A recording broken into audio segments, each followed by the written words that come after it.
6 astronauts, with the help of Space Shuttle Discovery on its final flight, are completing work to the International Space Station, designed to put the station into the best configuration possible for operation beyond the shuttle era.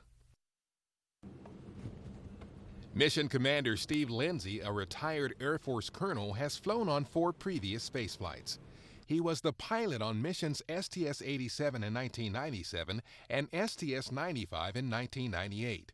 In 2001, STS-104 was his first mission as commander, and he also commanded the STS-121 return to flight mission in 2006.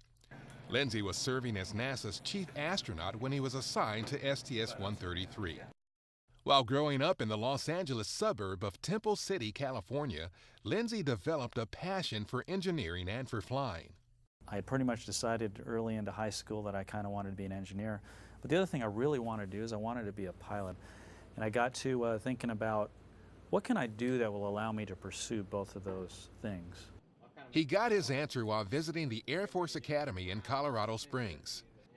In 1982, Lindsay earned a bachelor's degree from the Academy in Engineering Sciences.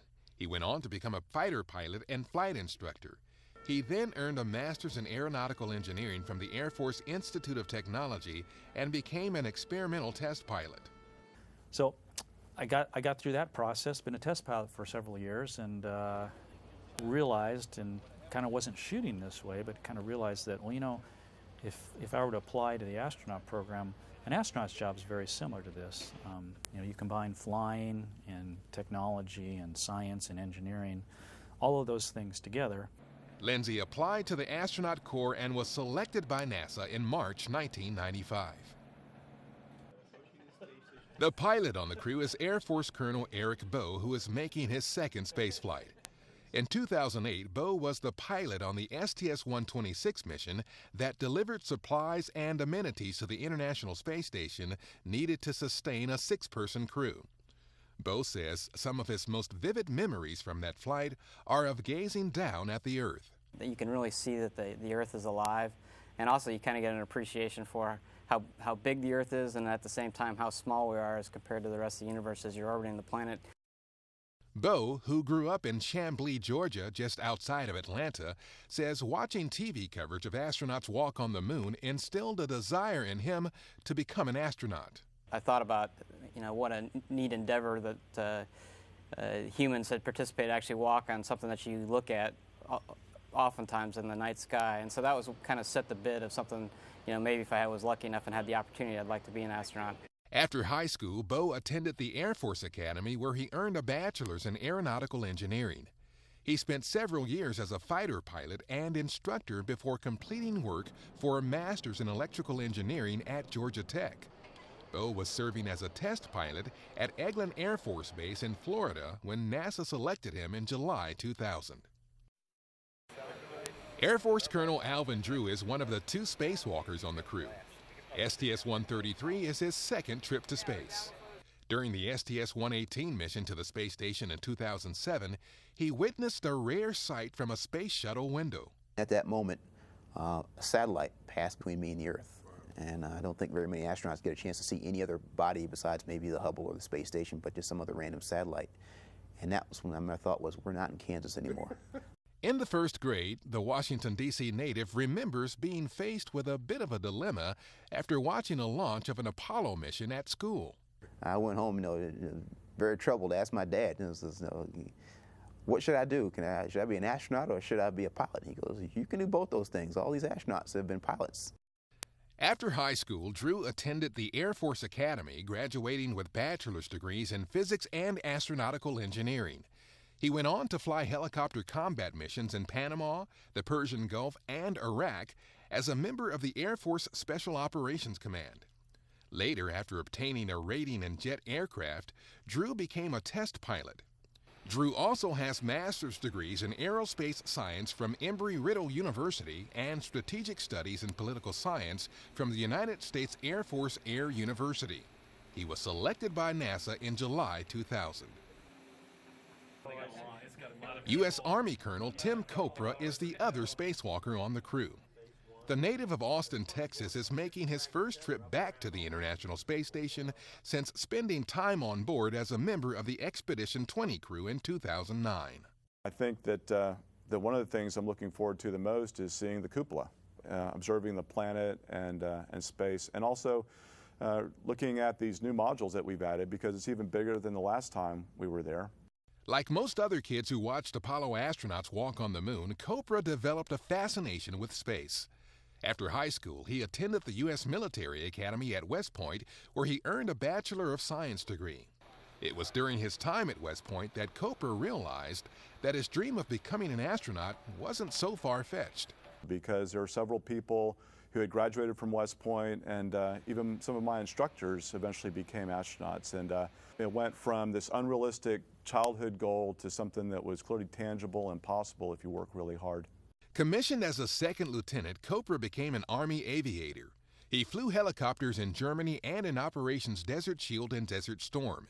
He went on to earn a Master of Science in Aerospace Engineering at Georgia Tech and completed training at the Navy Test Pilot School. Copra, who also holds a Master's in Strategic Studies from the U.S. Army War College, came to NASA's Johnson Space Center as a Vehicle Test Integration Engineer in 1998.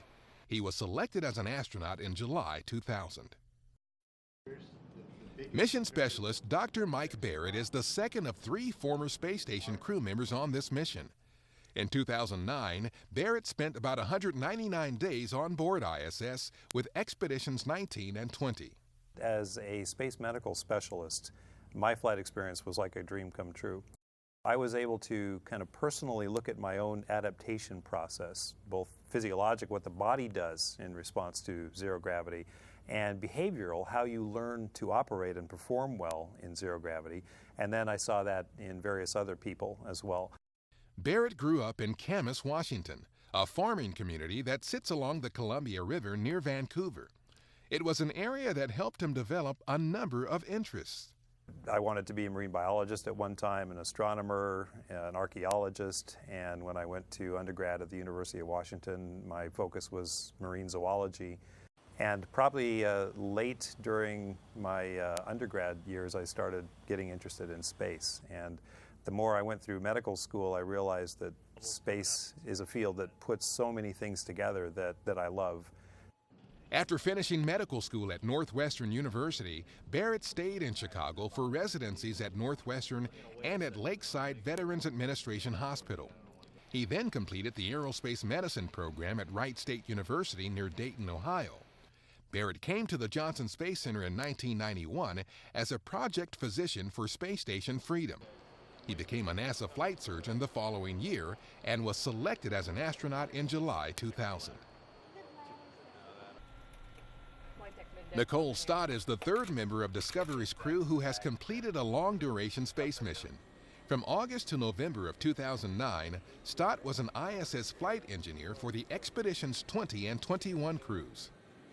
Stott was born in Albany, New York, but grew up in Clearwater, Florida, in a family that loved aviation. You know, my dad had a real passion for flying that he shared with us as a family. And he built a couple airplanes, small aerobatic airplanes that started in our garage and then would move to the airport. It got in my blood there. And that's kind of what, you know, really helped me choose what I wanted to do. After high school, Stott earned her pilot's license by completing a program at St. Petersburg College. She later earned a bachelor's degree in aeronautical engineering from Embry-Riddle University, then applied for a job at NASA. But the agency was in a hiring freeze at that time, so Stott took a job at Pratt & Whitney as a structural design engineer. About a year later, NASA began hiring again, and Stott landed a job as an operations engineer at the Kennedy Space Center's Orbiter Processing Facility. And had just a fantastic experience there. I mean, you are right there, you walk down into the hangar and there's an orbiter above you, and the opportunity to get in the crew module or, you know, work inside the payload bay and working every aspect of processing from landing to launch. In 1992, Stott earned a master's degree in engineering management at the University of Central Florida. Then in 1998, she came to the Johnson Space Center to work as a flight simulation engineer on the shuttle training aircraft.